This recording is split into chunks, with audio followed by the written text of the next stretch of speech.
Bismillahirrahmanirrahim. Assalamualaikum warahmatullahi wabarakatuh. Alhamdulillah, wassalatu wassalamu ala rasulillah wa ala alihi wa sahbihi wa man walah wa ba'd.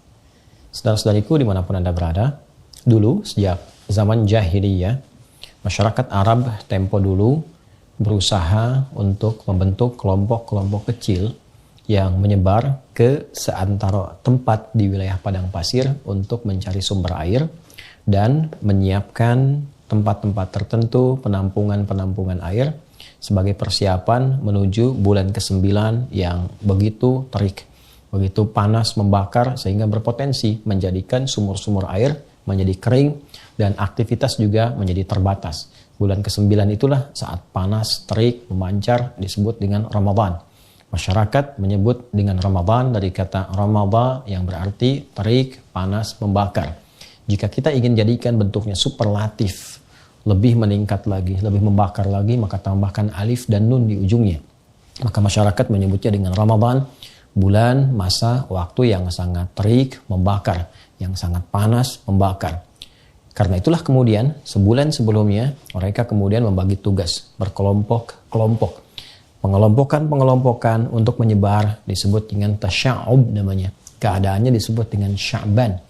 Maka di bulan Sya'ban, bulan yang ke-8, masyarakat seperti yang tadi diuraikan, mereka bertugas menyebar, mencari sumber-sumber air untuk ditampung, dikumpulkan sebagai persiapan di bulan yang ke-9 yaitu bulan Ramadan. Di masa Islam, nama-nama bulan ini dipertahankan dalam perjalanan di tahun Hijriah. Dari mulai Al-Muharram sampai dengan bulan Dzulhijjah, bulan pertama sampai dengan bulan yang ke-12. Menariknya, pada bulan Sya'ban sampai dengan bulan ke Ramadan ada pergantian kembali, ada pelebaran dari makna. Yang dulu maknanya lebih kepada menunjukkan suasana, iklim, cuaca yang panas membakar, yang terik luar biasa. Maka secara metafor makna itu dibawa dalam nilai-nilai syariat, dalam nilai pendidikan spiritual. Orang-orang yang saat Ramadan mau meningkatkan amalnya, membangun ketaatan, meninggalkan maksiat, bertobat dia kepada Allah, maka Ramadan akan memberikan panas, terik, membakar dosa-dosanya, menggugurkan kesalahan-kesalahannya, mendekatkan diri kepada Allah Subhanahu wa Ta'ala dengan taqarrub yang sangat indah sehingga berpeluang diterima amal, diberikan kemuliaan, dan mungkin juga bisa berpotensi wafat dalam keadaan husnul khatimah dan kembali menjadi hamba yang saleh.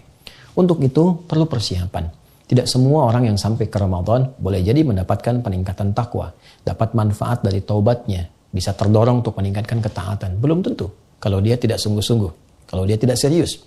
Karena itu ayat puasa ketika dihadirkan di ayat 183 di surah Al-Baqarah itu, penghujungnya Allah akhiri dengan kalimat la'allakum tattaqun, agar kalian mampu meningkatkan takwa. Tapi apakah semua yang puasa bisa meningkat takwa? Belum tentu. Karena la'allakum dikenal dengan huruf taranji, huruf yang menunjukkan terpenuhinya satu harapan dengan syarat kesungguhan, keseriusan untuk mewujudkannya. Di antara keseriusan itu, maka citranya secara metafor diambil dari bulan sebelumnya, bulan Sya'ban, bulan ke-8. Saat banyak orang di masa pra-Islam mengumpulkan air untuk persiapan bulan ke-9, maka air berikutnya yang kita siapkan menuju Ramadan adalah air-air spiritual.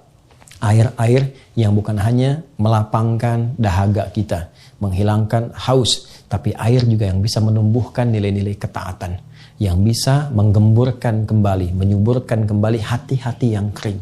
Karena itulah banyak ayat dalam Al-Quran yang menyebut tentang air. Kata al-ma yang mewakili air saja setidaknya disebutkan 63 kali dalam Al-Quran. Ada yang menunjukkan turunnya air dari langit berupa hujan. Wa anzalna minas sama'i ma'a. Kami turunkan dengan keagunganku, kata Allah Subhanahu wa Ta'ala, dari langit air, berarti hujan. Khuliqa min ma'in dafiq. Ada yang kedua, menunjuk kepada asal mula manusia yang tercipta juga dari air yang terpancar. Pun demikian, sumber kehidupan pun juga pusatnya bermula dari air. Sumbernya sangat sekali terpusat kepada air. Wa ja'alna minal ma'i kulla syai'in hayyin, kami jadikan dari segala yang hidup itu sangat bergantung kepada air. Demikian kata Al-Quran. Karena itulah kemudian ada juga metafor-metafor yang mengkiaskan, menganalogikan turunnya air dari langit yang bermanfaat, menggemburkan, menyuburkan tanah-tanah yang kering, hadir tanaman, hadir bebuahan, bisa dikonsumsi. Pun demikian, wahyu seperti air yang turun dari langit.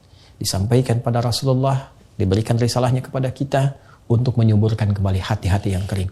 Sehingga muncul kemudian bunga-bunga amal saleh, buah-buah kebaikan yang menggerakkan pohon-pohon ranting-ranting tubuh kita. Dari tangan berbuat baik, lisan berkata yang baik, sampai ke ujung kaki. Dan persiapan semua itu mesti diperbaiki, dicari sebelum ke Ramadan sejak bulan Sya'ban.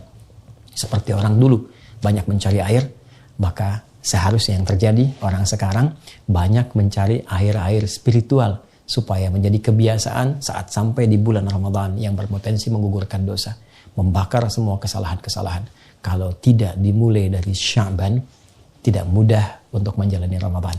Karena itu, mari manfaatkan bulan Sya'ban ini, dan telah masuk kita di awalnya, untuk mengumpulkan banyak air spiritual, berlatih ibadah, meningkatkan ketaatan, sehingga nanti mampu terbiasa saat masuk bulan Ramadan. Cara yang terbaik, seperti pernah diajarkan Nabi, tersambung riwayatnya kepada Sayyidah Aisyah radhiyallahu taala anha, kepada Ummu Salamah radhiyallahu taala anha, dan sahabat-sahabat Nabi yang lain.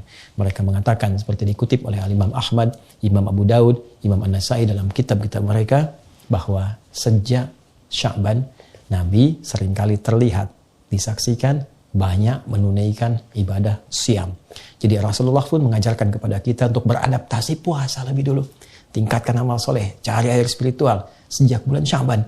Sehingga ketika terkumpul semua bekal-bekal spiritual itu, siap kita manfaatkan di bulan Ramadan. Siap digunakan untuk bulan Ramadan. Nabi SAW bahkan pernah disebutkan menunaikan puasa di Sya'ban seutuhnya, sepenuhnya, full. Ada juga yang menafsirkan, kadang Nabi buka, kadang puasa. Ini menunjukkan kesan memperbanyak latihan, memperbanyak mendekat, dan semoga dengan itu mengantarkan kesiapan pada bulan Ramadan untuk membangun ketaatan, mendekat kepada Allah, dan membakar semua dosa-dosa dan kesalahan yang pernah diperbuat. Alhamdulillah, setelah sampai di bulan Sya'ban, semoga Allah berkahi, semoga Allah bimbing untuk meningkatkan ketaatan, dan semoga siap menghadapi Ramadan. Adi Hidayat, Assalamualaikum warahmatullahi wabarakatuh.